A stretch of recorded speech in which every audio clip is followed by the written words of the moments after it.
Nous sommes sur le site de la forêt communautaire d'Agouiboué, située au bord du fleuve Zio.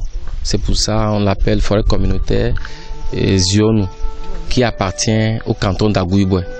Nous avons démarré ce projet en 2012 avec l'appui du FEM. Et aujourd'hui, nous avons constaté que cela nécessite un enrichissement. Donc, la pépinière qui a été organisée au niveau de la ferme école sert de réservoir où nous puisons des jeunes plants pour venir l'enrichir. Nous avons dans le cadre de plusieurs projets, comme je l'ai dit, le projet FEM et le projet de la FAO qui consiste à accompagner certaines communautés. On a déjà contribué à restaurer 3 forêts communautaires, 2 dans le canton d'Agouiboué, 1 dans le canton d'Amouzoukope qui est situé à Mavenou. Donc nous avons déjà démarré ce projet et les résultats obtenus et l'enthousiasme des communautés bénéficiaires nous a poussé à initier justement avec les autres acteurs le projet dont je viens de faire. CADO est créé depuis 1998 à Agou, où est basé son siège social. Et au fait, la mission de CADO, c'est d'appuyer les communautés rurales à leur émergence et autonomisation dans une démarche participative. Et à ce titre, nous accompagnons des femmes, des groupements de femmes, des jeunes et qui sont aussi formés à l'école pour que ces entités-là s'autonomisent par leurs propres efforts à la fin des formations ou à la fin des accompagnements que nous leur accordons. L'ONG CADO nous a formés dans le cadre de PGICT pour la production des plants. Donc on a commencé l'année passée, cette année spécialement, avec la demande de la préfecture d'Agou pour le reboisement. Bon, il nous a demandé de produire des plants qui est devenu notre activité génératrice. Nous sommes au nombre de 19 dans la coopérative. Nous avons 10 sites et nous avons produit actuellement 80 000 plants. La ferme école agroécologie Pensée Positive est une initiative de l'ONG CADO pour relever un certain nombre de défis, autant au niveau de la préfecture que des préfectures limitrophes. C'est d'abord contribuer par l'entrepreneuriat agricole et forestier au mieux-être des jeunes. Et à partant de là, c'est également réduire tout ce qu'il y a comme bradage et des terres au niveau de ces villages. Donc ce projet forme aujourd'hui les jeunes indigents et des jeunes venus d'autres préfectures qui veulent s'adonner au métier d'agriculture. Donc déjà nous avons formé autour de 30 jeunes et 12 sont installés.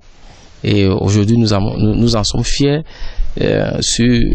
par rapport à cette initiative qui fait des jeunes ruraux, des entrepreneurs chevronnés à la tâche. Suite à ma formation à l'ONG CADO, je me suis installée ici. Je fais l'élevage des caprins, des chèvres et des lapins. Cet élevage me permet de nourrir mon enfant et mes parents. J'ai fait aussi le pépinière pour vendre et nourrir la famille. La ferme école contient des unités de formation. C'est ce que vous avez vu. Il y a les unités de formation au niveau production végétale et production animale. Donc nous avons l'élevage de porc, l'élevage d'agoutis, l'élevage de lapins, d'escargots. Et on pratique aussi l'apiculture et la production de champignons bio. Donc dans cette ferme école, tout cela constitue des unités de formation. Et au-delà, nous formons les jeunes également au développement des systèmes solaires, donc l'assemblage des kits et leur installation aussi bien pour des écoles, des dispensaires que des ménages. Donc les jeunes, une fois entrés dans l'école, font une formation continue de 6 mois et ensuite nous les appuyons dans leur installation. Je suis Kanyato Pacha, j'ai été formé en 2013 dans l'organisation CADO, mais cette année nous avons beaucoup fait la pépinière des plants et que ces plants seront donnés aux écoles par la faveur des parrains. En ce moment-là, nous avons plusieurs plants. On a fait 2000 plants de plusieurs espèces. Et nous invitons les partenaires à aider les écoles afin qu'ils puissent payer ça et leur donner afin qu'ils puissent mettre ça pour aider que l'environnement soit bon demain. Pour le don des écoles, parce que nous avons remarqué que si on met les plants ailleurs, on ne peut pas entretenir ça bien. Mais dans les écoles, les élèves seront toujours appuyés à entretenir ça bien et que les plants ne seront pas perdus comme ça. Donc demain, la progéniture va bien profiter de ces arbres. Il y a pas mal de perspectives. Aujourd'hui, l'ONG CADO, disons, veut développer la production, disons, les filières manioc et les filières moringa avec les jeunes. Nous sommes à l'atelier de torréfaction de Gari, ou mieux notre unité de transformation de manioc et en produits dérivés, notamment la farine de manioc. Notre structure accompagne une coopérative ou groupement de femmes dans cette transformation. Donc elles sont au nombre de 7 et nous les appuyons dans ça. Donc l'idée c'est de pouvoir les accompagner dans leur autonomisation à travers cette activité. Donc CADO recherche des marchés pour elles sur la qualité du produit et pour que les femmes puissent tirer le meilleur revenu de leur activité. Aujourd'hui, nous disposons déjà de plus de 2 tonnes de farine transformée par ces femmes-là. C'est vrai, il y a des partenaires aussi au niveau national qui nous appuient, c'est le FEM et la FAO, dans le cadre des projets de reforestation et d'accompagnement des communautés pour la préservation des acquis des projets que nous avons déjà réalisés. Donc voilà, c'est ces différents partenaires qui nous accompagnent dans nos projets. Et l'ONG CADO, pour essayer de voir à peu près quels sont leurs domaines d'activité, ce qu'ils ont déjà entrepris en matière de reboisement et tout ce qui concerne un peu en général la protection de l'environnement. Et franchement, il faut le reconnaître qu'on a été très émerveillés.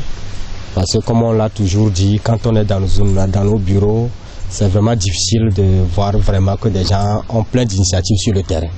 Et quand on essaie de réconcilier la protection de l'environnement, la sécurité alimentaire, l'emploi des jeunes, la formation, l'éducation, tout ça, je crois que c'est une chaîne qui marche ensemble et c'est très intéressant.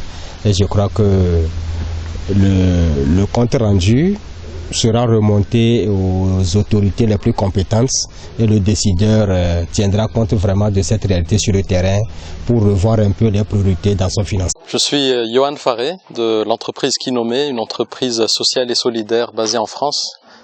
Alors je suis agronome et chez Kinomé je fais de l'expertise et également l'évaluation des impacts. Alors avec CADO nous échangeons depuis un peu plus d'1 année. Nous avons visité les réalisations de CADO, nous avons réfléchi à des pistes de collaboration et ce qui nous convainc vraiment dans l'approche de CADO, c'est cette volonté que chaque jeune, chaque famille de la région puisse vivre de sa terre et puisse apporter à la communauté, puisse prendre soin de son environnement et ça répond vraiment à la vision de Kinomé qui est de faire de l'arbre une solution de développement. Donc voilà, en tout cas, félicitations à CADO et bonne continuation dans tous les cas. C'est vraiment formidable ce que vous faites. Bon courage. Nous voulons aussi lancer encore un appel d'autres partenaires comme le Paillège pour venir appuyer ce que nous faisons déjà sur le terrain. Les résultats sont là. Il s'agira de nous donner un coup de pouce pour faire plus.